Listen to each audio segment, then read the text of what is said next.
Yo tout le monde, c'est Tizo et aujourd'hui on se retrouve en cette soirée exactement de 22 juillet 2021 pour faire une petite mise à jour sur un vocal que je vous fais actuellement. Parce que ça fait déjà une bonne année que j'en avais pas fait. J'en avais fait un pour l'année 2020 quand on était encore en 2019. Là, cette année avec le Covid et tout, j'ai pas eu trop l'occasion de me mettre à jour et surtout que j'ai eu pas mal de projets différents IRL. Donc à la base, la chaîne manga, je devais pas vous le dire tout de suite, mais elle devait s'arrêter puisque les projets que j'avais eu que j'avais pour septembre me faisaient arrêter totalement YouTube. Mais vu que mes différents concours ne sont pas passés comme prévu et que là, je suis en train d'en repasser d'autres encore une fois, et ben du coup la chaîne continue. Donc bien sûr, je vais pas vous cacher que cette vidéo elle a été faite un peu à l'arrache et en plein live, surtout parce que j'ai un ami IRL qui m'a pas mal motivé à donner des nouvelles sur la chaîne, puisque même si je vous ai fait une petite nouvelle dans l'onglet communauté, je trouve que c'est quand même pas suffisant et qu'il faut quand même que les gens voient quand même visuellement les news comme j'ai toujours pu faire sur la chaîne gaming avec des mises à jour régulières et sur la chaîne manga avec une fois par an de qu'est-ce qui était prévu pour l'année. Donc du coup rapidement en tête j'ai plusieurs petits détails qu'il faudrait quand même qu'on aborde. Donc je sais que la chaîne a une façon assez spéciale de voir les animés et les mangas, puisque pas mal de gens m'avaient dit que la chaîne était basée uniquement sur l'univers de Fate, ce qui est totalement vrai, mais en même temps qu'il y avait d'autres mangas et d'autres animes. C'est sûr, mais j'ai on va dire moins d'idées par rapport à d'autres licences que Fate, puisque déjà le taf est fait par d'autres personnes qui savent peut-être mieux manier la série que moi, ou peut-être mieux l'expliquer avec leurs mots et leur propre montage. Mais bien sûr, j'aimerais, pourquoi ne pas parler, faire des débats sur certains genres d'animes assez critiques ou des animes plutôt assez émouvants ou même très gore, puisqu'on peut y voir une critique constructive et assez intéressante. Sauf que beaucoup de personnes l'ont déjà fait sur YouTube et le feront toujours, et je trouve que c'est pas trop à ma sauce en tout cas. Les vidéos que je vous fais sur les autres animes et les autres mangas, si je vous les fais, c'est justement parce que je maîtrise le sujet et parce que je connais le manga et l'anime.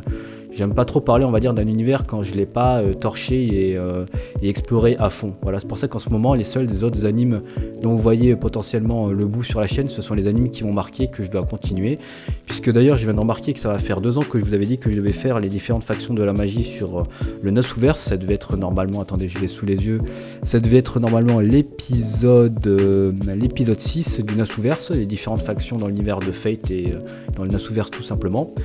Il verra le jour, vous inquiétez pas, pour l'instant c'est juste que je rame un peu niveau écriture, puisque je m'étais aussi lancé dans la présentation et l'histoire de différents servants de Fate, enfin de l'univers de Nasuverse. Et voilà, donc je pense qu'à l'avenir, je continuerai bien sûr ces épisodes sur le Nasuverse avec les différentes factions dans la magie. Je continuerai aussi de faire les présentations des différents personnages que j'aime bien et qu'on me demande sur la chaîne. Donc si vous avez d'autres personnages dont vous voudrez que je fasse la présentation comme j'ai fait pour Jeanne Alter, Archer ou Artoria Pendragon, il vous suffit de mettre un commentaire en dessous de la vidéo. Et je voulais bien sûr aborder beaucoup de remerciements et beaucoup de reconnaissance de votre part par rapport à la vidéo que j'ai fait avec Kura, Ikari et Gaël, par rapport à la vidéo de Archer qui était l'un des plus gros crossovers du game. Ces deux énergumènes sont venus me chercher, ils m'ont présenté une doubleuse qui a fait un travail monstre et tout.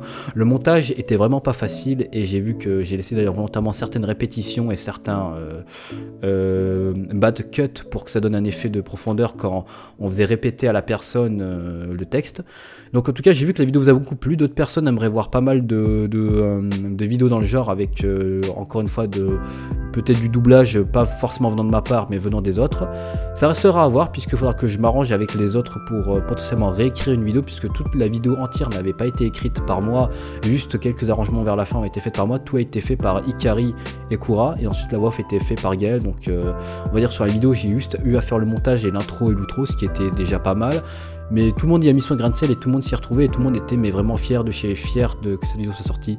Il y a d'ailleurs une personne qui s'occupe de la traduction du visual novel de Fate Stay Night, c'est Alucard Dono exactement, donc je remercie le passage puisque je le connaissais avant même d'avoir fait la vidéo et je ne pensais pas que Kura le connaissait, on va dire, par rapport au réseau YouTube. Donc c'est super qu'il soit passé sur la chaîne et qu'il ait donné un petit avis. La vidéo est loin d'être parfaite, mais en tout cas je vous remercie d'avoir été bientôt plus de 1000 personnes à l'avoir vue et 102 personnes à l'avoir liké, comme 6 personnes l'ont détesté, donc c'est sûr cette vidéo ne peut pas plaire à tout le monde. En tout cas, je verrai si je réussis à refaire des vidéos avec les autres, puisqu'il faut qu'on se fixe un planning et tout, et qu'on réussisse à avoir du temps devant nous, puisque moi j'avais totalement gambergé, j'avais mis 3 mois à faire la vidéo alors qu'en 1 mois ça aurait pu être bouclé, voilà. Donc du coup je pense que la chaîne manga verra un peu plus de vidéos prochainement, même si je suis overbooké, il faudra que je prenne le temps d'en produire. Peut-être une vidéo par mois ou 2 vidéos par mois, je verrai, mais c'est puisqu'en même temps à côté j'ai la chaîne manga, j'ai mes affaires IRL à faire, parce que j'ai plein de paperasse à remplir et plein d'autres choses à faire. Enfin, vous connaissez les galères de la vie IRL, hein, on essaie de faire comme on peut, on essaie de se trouver un créneau et tout pour pouvoir tourner des vidéos, etc. Et puis quand ça nous saoule trop, on arrête. Pour l'instant, j'avais pas envie d'arrêter, j'avais vraiment pas envie d'arrêter. C'était vraiment à contre-cœur que si j'avais eu mes écoles à la retraite de septembre, que j'ai arrêté YouTube, j'aurais continué sur le PC portable, mais ça aurait été très compliqué à l'endroit où je serais allé. Donc j'aurais pu faire des vidéos que en revenant sur Grenoble, la ville où j'habite. Donc voilà, donc c'était une petite news rapide et tout pour vous tenir au courant de ce qui va se passer à la rentrée. Donc pour récapituler, je continuerai à faire des vidéos sur le Nasuverse pour approfondir l'univers, je continuerai à faire des vidéos sur les servants, je continuerai à faire des vidéos sur les différents animes qui m'ont marqué, puisque j'aime bien partager des animes qui sont pas forcément connus mais qui pour moi ont eu un grand impact sur ma vie personnelle ou sur la façon dont j'ai vu la Japanimation. Et je continuerai à présenter d'autres sujets quand certains que je trouverais intéressant de faire, pour pas faire des vidéos qui surfent sur la vague, parce que on va dire comme sur la chaîne gaming ou sur la chaîne manga, je n'aime pas trop faire des vidéos top. D'ailleurs vous m'avez vu, j'ai arrêté de faire des vidéos top machin, top si, ou même c'est pas trop ma cam de faire des vidéos analyse ou anticipation sur One Piece ou sur SNK, puisque on va dire que je pense que j'aime trop l'œuvre pour vouloir trop l'anticiper et dire des choses qui sont fausses. Voilà, ça me rappelait l'époque où sur la chaîne gaming j'essayais d'anticiper les maps zombies de Call of Duty, et au final beaucoup d'erreurs se glissaient et je faisais beaucoup de vues sur des erreurs monumentales d'informations. Et limite ça partait dans de la désinformation, quoi, sur de la fake news. Donc au final je veux plus refaire ça. Donc c'est pour ça que vous ne verrez jamais sur la chaîne des concepts qui existent déjà chez d'autres chaînes manga plus populaires dans le YouTube Game français. Voilà. Bon, sur ce, c'était Titotaku, passez une très bonne soirée et passez de très bonnes grandes vacances. En tout cas vous me reverrez très vite sur la chaîne manga, comme je vous l'avais dit précédemment dans l'onglet communauté. Et sur ce, gardez la pêche, bye bye tout le monde.